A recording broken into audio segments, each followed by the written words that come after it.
there, guys. This is Super Ty, and we're going to be talking about all the very cool comics. I'm here with Comic Book Brendo. That's me. And we're talking about all the cool books that are coming out on October 4th. That's tomorrow. Which New is tomorrow. Comic Wednesday.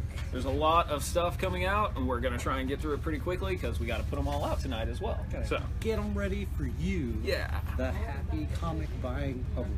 So let me make sure that we got the video going up as usual. If you guys have any questions or you want to say something, just leave a little comment at the bottom and we'll answer as quickly as possible. We will address your questions, concerns, interests, and conundrums, cookie recipes. I'll share cookie recipes. I'm going to start off with something I've been waiting for a long time. This is Batman the White Knight. This is written and drawn by Sean Murphy with a little help from Matt Hollingsworth. I'm a huge fan of Sean Murphy. He's like one of my top 3 artists. Joe the Barbarian. Joe the Barbarian, The Wake, Punk Rock Jesus, Punk Rock Jesus, Chrononauts with Mark Millar. He actually wrote and drew Punk Rock Jesus also. So I like his writing style, so I want to see this. The basic premise is Batman's gone too far, and now everybody's looking to the Joker for some help. Madness. Yeah. I'm really stoked about this. I only did a little flip through for it because I actually want to delve into it a lot tonight. So, not 100% sure of everything that happens in here. All I know is I'm very excited about it. I am also very stoked about it. Yeah. Venom number 155. What? So, we're kicking off Legacy this week. We've got the titles that have returned to classic characters and returned to classic numbering. We've also got cool lenticular covers that show both a classic cover tied in with sort of a cover swipe of the new characters. For those of you that can't see lenticular very well on a Facebook video, there's the Venom cover swipe.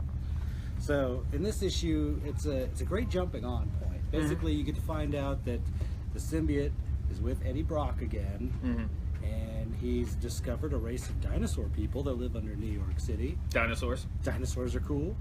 There's all sorts of things going on in those sewers, and he's going to find out. However, a previous host of the symbiote wants him back. So give this one a read.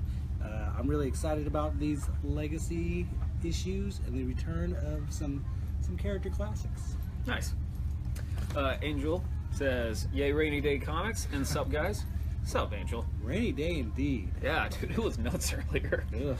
So you'd be delighted to know, fans, that we have bags for your comics now. Yeah. Fit within the parameters as provided by the City of Austin, so now you don't necessarily have to wrap them in a chronicle. You're certainly welcome to, but you've got bags to keep your comics from getting wet when you come visit the store. Yes.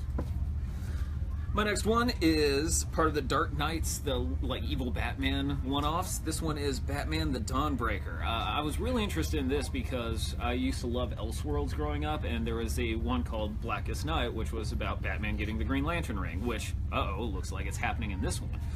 So I read this, and like all the other ones, this is really good and very dark. My goodness. There's some parts in here that are just messed up, as it should be. It's an evil Batman. I'm really digging these Dark Knights stories. They're really cool. And twisted and. Ugh. So with these, like the last ones, these go very quickly. So try and get here as soon as you can tomorrow morning to pick one up because these have been selling super fast. We have what's the word I'm looking for? We're riding the ship as quickly as we can. Yeah. Correcting course, if you will. Yeah. We thought we had ordered enough, and it wasn't quite enough. So now we are ordering more and more and more of these issues. We don't want you to miss out. They're doing second prints of the ones that sold out, but we hope to get you in here for a first print. Yeah. Use our pull checklist. So just because you said it, the Red Death, the second printing of that is going to be on the 18th of this month, and Murder Machine is going to be on the 25th. Yeah, so they knew that they had not printed enough as well. Yeah, so. all of these are actually getting second prints. Yeah. They've just announced it that every single one is getting a second print. It's a good idea. Don't want anyone to miss out on this pretty epic story. Yeah.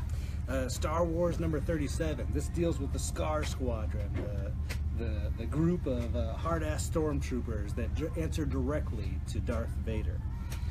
This is a really cool issue. This kind of sets up some upcoming storyline and gives us a little bit more info about who these guys are and what's important to them. I always love stormtroopers. They're the coolest and just evil bad guys that pretty intense when they can actually hit. But these guys are like tougher than the average stormtroopers, so give this a read. And the one thing I like about the Scar Trooper storyline is that, like, they actually have personalities. Yeah. They're not just like faceless stormtroopers. Like, each one has like his own little story. And that dude has a lightsaber. Their leader has a lightsaber. That's pretty intense. My next one is Superman number 32. As you can see, Deathstroke is on the cover. Somebody has hired Deathstroke to kill Lois Lane. And of course, Superman is not too happy about that. So if you ever wanted to see Deathstroke and Superman in an all-out brawl, that happens in like 20 of the 22 pages in this issue. So it's really fun, just awesome giant fight book. And the twist is you might find out who hired Deathstroke at the end of this. Ooh. Yeah. Stray Bullets 28. If you follow me on Twitter, you know that Stray Bullets is one of my all-time favorite series, and David Lapham's continued the series into nihilistic, violent greatness. I love it. This particular issue, Orson, Nina, and Beth are rampaging across the country, and the name of the story is The Magic Banana. There's a banana peel there. I'll just let you infer what that might mean. Pick it up if you are reading this book, and if you haven't, let me tell you how to get back up to speed on Stray Bullets. My next one is Astonishing XMen number 4. So there's a monster loose. Luth. There's monster loose. I am Monster Luth. Dude, you should use that for your D&D stuff. No, that's good. So this monster is Old Man Logan, but he's not in charge of himself anymore. The Shadow King took over.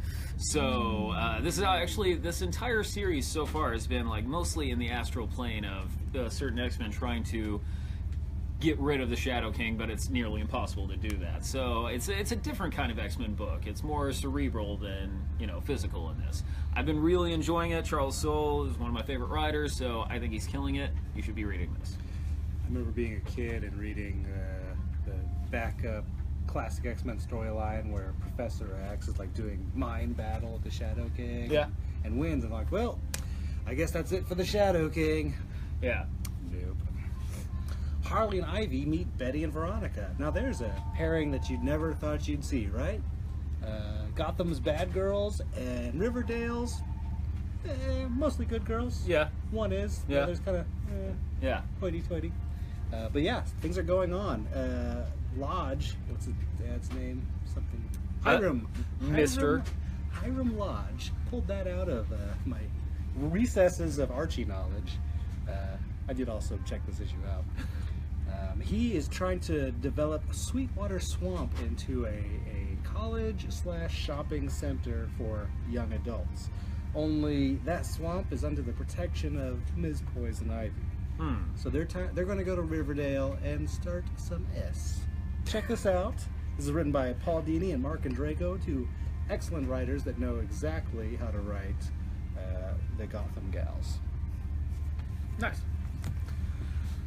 My next one is also a Star Wars book, and this is Star Wars Darth Vader number 6. So the first storyline's over. Darth Vader's all beat up, his armor's not working so well, and so the Emperor just says, oh, if it's not up to your task, then fix it any way you want, so he does. But in case you didn't notice, there's another Sith happening here, and Darth is meeting a new kind of breed of Sith called I want to make sure that I pronounce this correctly, it's the Inquisitorius? Hang on a sec. I'm sorry. Yeah, the Inquisitorius, which is a sect of Sith that used to be regular Jedi that all got corrupted. Yeah, so it sounds a little bit like Darth Vader himself, so will he get along with them? I seriously doubt it. But I've been loving this series. It's been really awesome, so, continue reading it. Vote Harley Quinn. She's getting gritty for New York City. She's running for... That's actually from the comic. Okay, I was hoping swipe you would. that. She's running for mayor of New York City.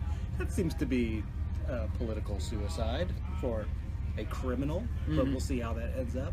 I promise you things will not go as planned.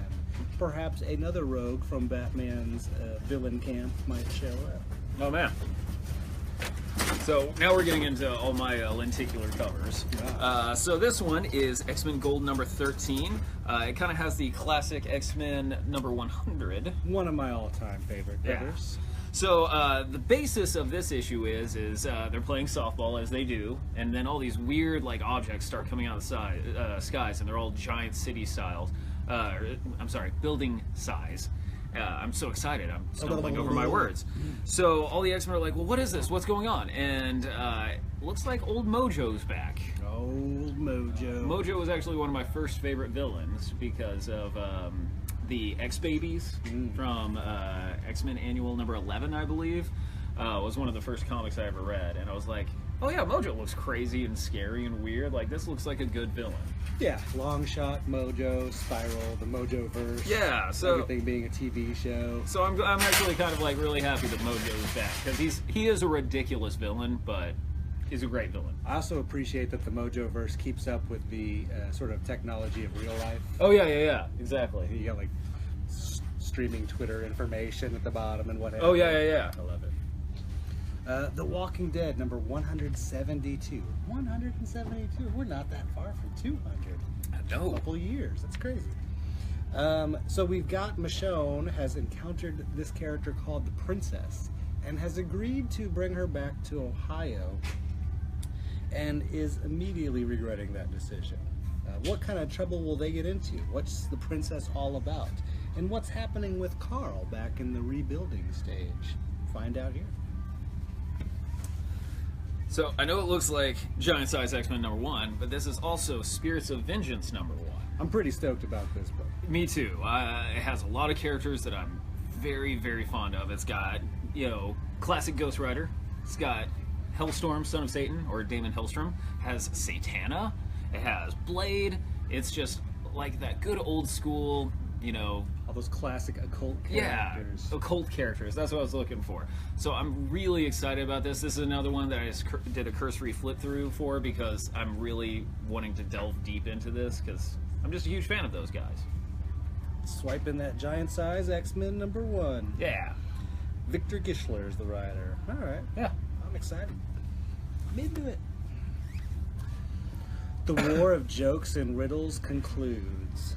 Many have died. Terror has been just like rampant throughout Gotham, and as Batman tells the story to Catwoman and confesses and needs her to know something that happens in this battle. This is the epic fight at the end. All three are in the same room, and they may never be the same again after what happens. I loved this storyline. Tom King knocked it out of the park. Yeah. Really enjoyed it. Love both of those characters, and Batman, of course. And Kite Man. Kite Man, pretty crucial aspect of the... like, they really did a good job with Kite Man. Yeah, it's like, I never thought I'd care about that guy, but there he is, and still has an effect on this issue. This is Iron Fist number 14 or 73, depending on how you're looking at it, because it's now the legacy stuff. So I'm going to say 73. In case you didn't know, Ironically, using the cover of Iron Fist 14. Yeah, exactly. So in case you didn't know, Sabretooth was actually an Iron Fist villain starting off. Yeah. And Wolverine who? Yeah. And so then they, eventually got it to where it was Sabretooth and Wolverine. In this issue, somebody broke into Danny Rand's apartment and stole something very important that kind of is crucial to Shao Lu, the Undying Dragon. And Iron Fist is trying to get Victor Creed to help him out, find out who it is, because the person who stole it is a dead man. But he's actually, been dead. Oh. Yeah. So not have possibly... Yeah, so that's where the mystery lies in. Like, how can a dead man actually steal this? And you'll be surprised. You will be surprised at who it is when you find out. I love this series. Stoked about that. Yeah, I love the idea of Sabretooth being back in the Iron Fist comic. Yeah, exactly, and it's just fantastic. And Ed Brisson has been writing this run of Iron Fist, and it's freaking good. I'm very happy with this. Excellent. Jessica Jones. They had to dig to find a very classic Purple Man cover, but they did indeed. And he's back. The man who tormented her, who ruined her, who changed her life forever. He was being held by S.H.I.E.L.D.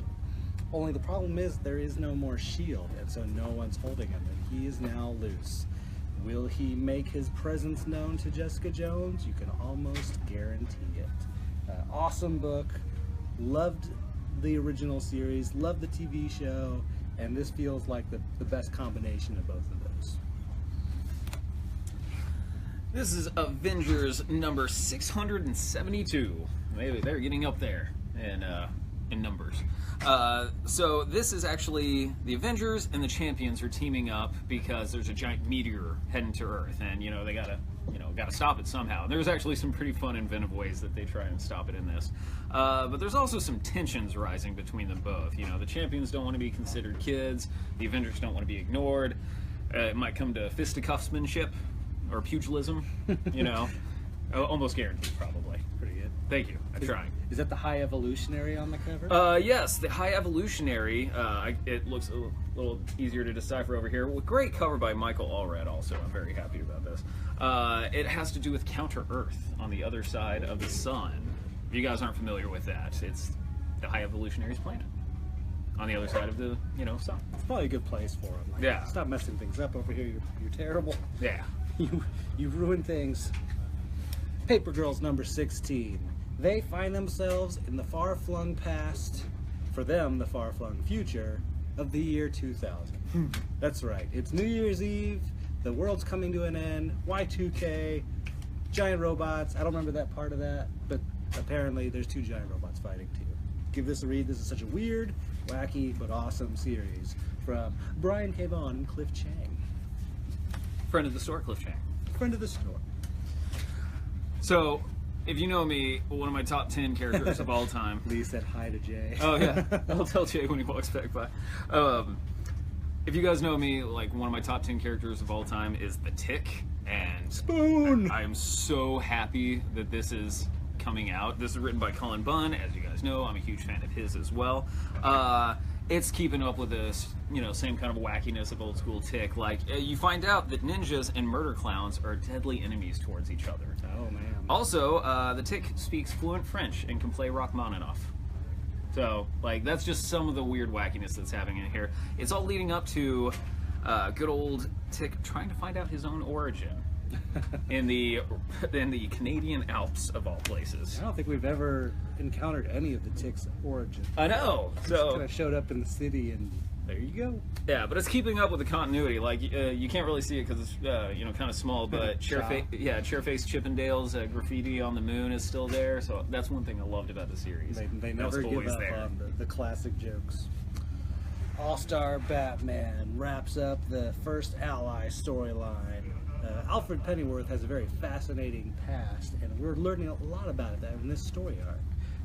Also, it's catching up with them, and Batman is lying dying in an island. What's going to happen? Well, he probably won't die, but this is a really cool storyline. A lot of the importance between the Pennyworths and the Waynes is illustrated here, and introduces us to some characters that may have a lasting effect on the storyline. Ah. My next one is Slotz, number 1. This is a new series from Image. This is by Dan Panosian. Sorry. This is pretty fun. This is like kind of a crime book, kind of like a seedy part of Vegas. This guy, he's this old school boxer, and he's, just kind of a grifter nowadays. And somebody is calling in a marker for him, and he has to fight another match, but I won't tell you who it's against or anything like that because it was kind of a good shock for me. I really dug this. It's kind of like a nicer feeling Southern Bastards, where there's like some crime elements, but it's not just like oppressively angry and mad all the time, So I'm into it. You should check it out. Yeah, I was pretty interested in that one too. Yeah. Punisher, the Platoon. Garth Ennis is writing, and Lee chimes in immediately. Ennis nom. Yeah.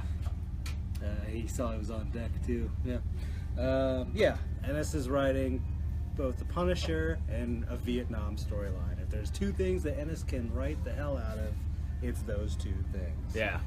This is an awesome issue, and it goes into looking at Frank's first platoon, First foray into the war. First squad, and what secrets are to be unlocked there. This is pretty much straight up war story. So, yeah, please. I really liked it. We're getting some glimpses at some of the. It starts off talking with like a round table of some of the guys that served in that platoon, and they're older, and they're kind of telling the story with this writer who wrote Valley Forge, which is also about the Punisher. Pretty awesome. I love just living in that world and seeing all the Garth Ennis Punisher stuff is like my favorite Punisher. This is another one I've been really looking forward to. This is called Eugene Ik. It is by James Tynion IV and Eric Donovan. These guys also did Memetic and Cognetic, so this is like another 3-issue kind of little series that they're going to be doing. But it's not that little. Each issue is like a good 48 pages. Basically, the whole premise of this is there's this huge plague that goes around and kills about 700 million people across the world, and this doctor comes up with a 100% foolproof vaccine, but it's going to start affecting the way babies are born. And it's pretty freaking dark. When I was reading, I was like, oh my god, this is rough. And it's called eugenics, so it's going to be talking about eugenics and stuff. So, there's like babies being born with their eyes down here and the mouths up on their foreheads. And when you find out why he's doing it, it's like pretty rough. So pretty intense stuff. Yeah, it's really intense. It's really good. I love that team. Like, Memetic is such a great book, and so is Cognetic, so I can't wait to see, how they're going to destroy the world this time. Matt Reynolds says, can't wait to pick up that Punisher. It's good. I'm moving on to trades. Detective Comics Volume 3, A League of Shadows. So we're going to get some answers about Cassandra Cain and what her role in this team is all about. Where she came from and what's going on. And we get to meet a group of nihilistic killers called the League of Shadows. Would perhaps Ra's al Ghul's League of Assassins get involved with that? I bet they do. My last single issue is always a fun one. I Hate Fairyland Special Edition. This is actually, a lot of it is the Free Comic Book Day I Hate image, but Scotty Young has added on a lot of extra stuff towards the end of it. Like, the story wasn't quite done because, well, I'm just going to let you guys read it and so you can find out. But there's some extras in here. It also has script pages, which I'm a huge fan of as well, so you can actually see, the creation of the issue itself. I Hate Fairyland is one of the best comics on shelves right now, just for its sheer lunacy. And if you missed out on the Free Comic Book Day issue, you can now purchase it. You can now pay some money for it. Yeah. But you get more. You get a bonus panel with old Chippy Z in it. Yeah, Chip Zdarsky's in it. So. Yeah, fantastic. And he's not wearing clothing. Yeah, at all. The Tomb of Dracula, the complete collection, Volume 1. Oh man, this is like one of my favorite 70s Marvel comics. It's got like a lot of my favorite writers, a lot of my favorite artists wrote this book. It's cool. It's just like, it's 70s cool, but it holds up today. Like, it's still like a really good horror comic. This is the first 15 issues plus the first 4 issues of or maybe the only 4 issues of the magazine that they did, the black and white comic magazine. I already have like, I think I've got like the omnibus, I've got the essentials of this. Yeah. Will I be getting the Epic collection? You know it. And also, does it have the first appearance of Blade in that one too? It does have the first appearance of Blade. He's in Tomb of Dracula number 10, and this has the first 15 issues, so... Matthew says, Tomb! In fact, that's the cover from Tomb of Dracula 10. A lot of people have been waiting for this one, and I am one of them. This is the second volume, the second and final volume of the Flintstones. This is one of the most socially aware comics that have been written in a really long time. This hits a lot of really cool, social issues throughout the entire series, as well as harkens back to some of the more silly stuff, like armadillo bowling balls and, elephant dishwashers. Classic Flintstones. But it also gets like really deep in this book. It goes all the way from stuff like reality TV to like religion to monogamy. It gets nuts. So I'm very excited that this is out because I haven't been able to read the entire series because we sold out of some issues. So now I can finally finish the series. This is an amazing series. Pick it up. I'm going to say series 4 more times. Matt points out they use panels from some of those issues of Tomb in How to Draw Comics the Marvel Way.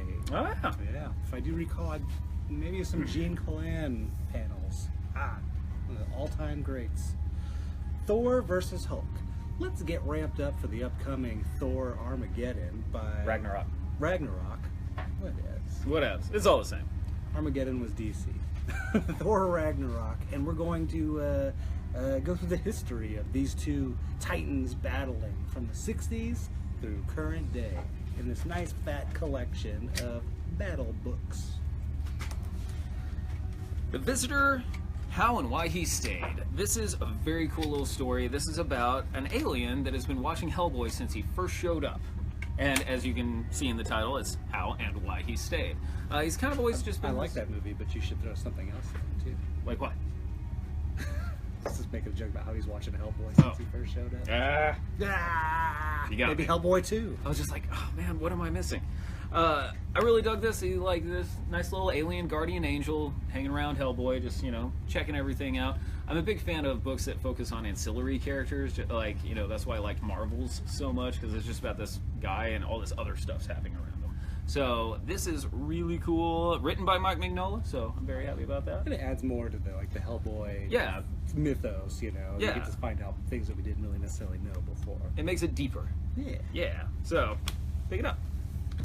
Cenozoic by Mark Schultz. Check out all that comic material. Mark Schultz is a fantastic artist, and he did this storyline about this ecological disaster basically ruins Earth, and humans have to submerge, and they come back to find out that the world is different. It's overrun by like completely different flora and fauna, including like dinosaurs, and it's surviving is a tough world. So a lot of adventure, a lot of classic sort of Tarzan pulp style adventure, but in a post-apocalyptic dinosaur world.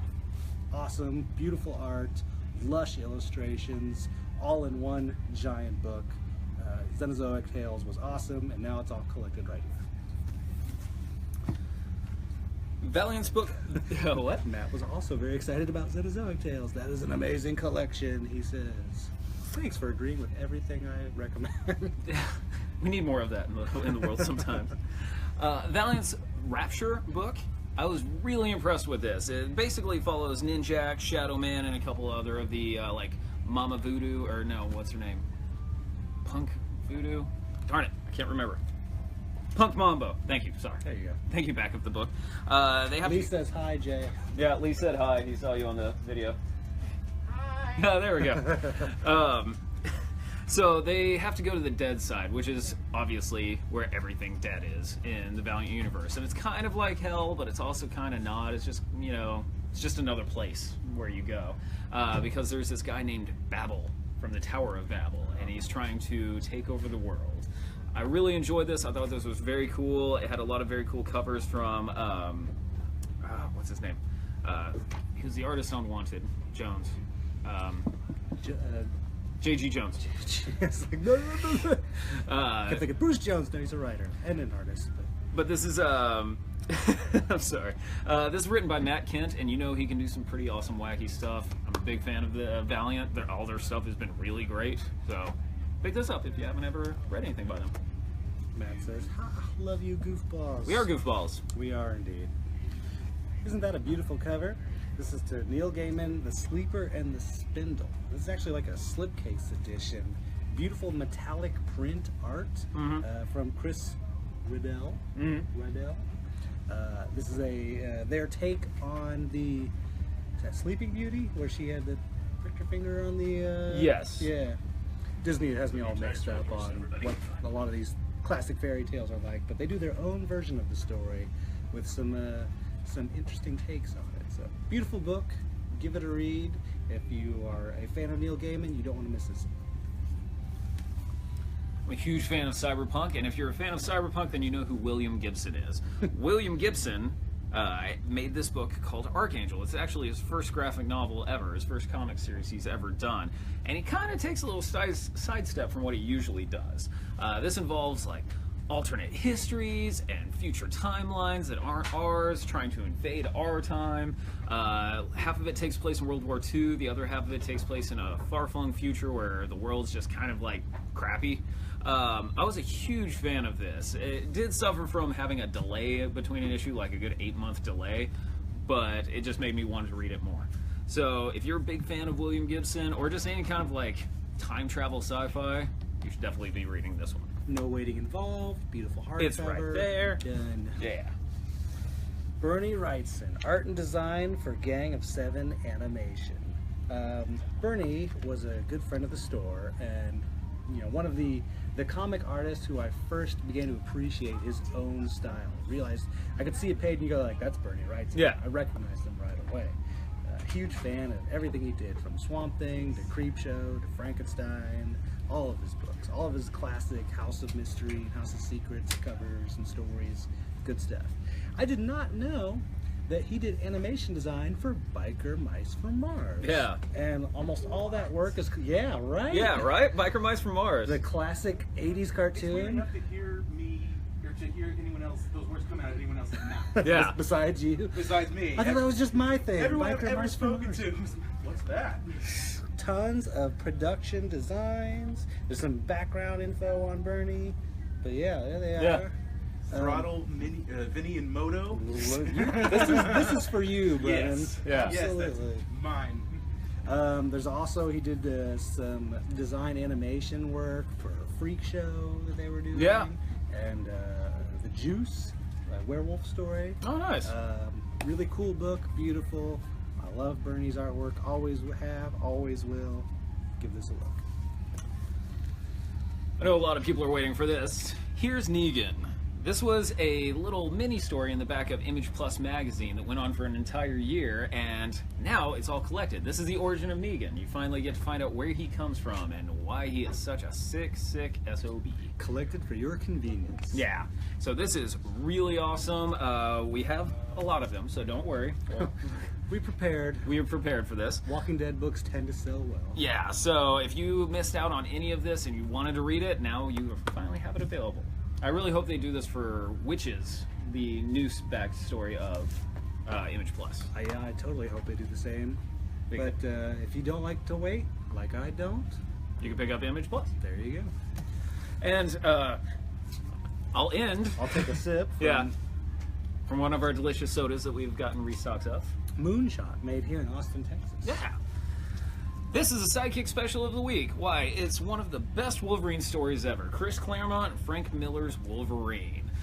This is... You all know what this is and how great it is. That is the story that made me like Wolverine. Yeah? I read that. I mean, it was pretty early on, obviously. I didn't read it when it came out, like in '83, but it was like the late '80s that I read it, and just went, oh man, okay. Seeing him on his own instead of in a team book, Right. and not just on his own, but in Japan, being noble. With the best costume ever, or best disguise ever. Patch. Not in that. No, it wasn't in this one? No. Oh, it was right after that one. Yeah. Patch was the Madripoor stuff. That's right. He's like, he basically will slip on the old brown and yellows. Yeah. And it's got his crossbow, and that's when he still had cigarettes. And he's up against ninjas, which is classic. You can't have enough Wolverine versus ninjas. And that's where it really kind of kicked off. Incredible Frank Miller artwork, Chris Claremont story, but I'm willing to bet Frank probably had some input there too. Beautiful pages. Love that book. Every time I grade those issues, I'm like, oh man, so good. I need to reread it.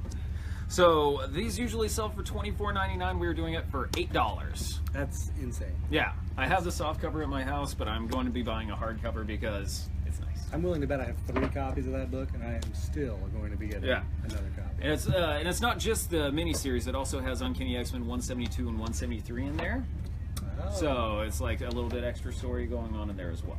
Yeah, that's. I think that's when he and Rogue went to Japan. Yeah, I believe so. Pretty sure. Continued that storyline a little bit. So let's go really quickly. So let's talk about everything that's going on right now. I got to pull up the email so I make sure I don't mess up anything on this. We are having, continuing the 40 days of sales.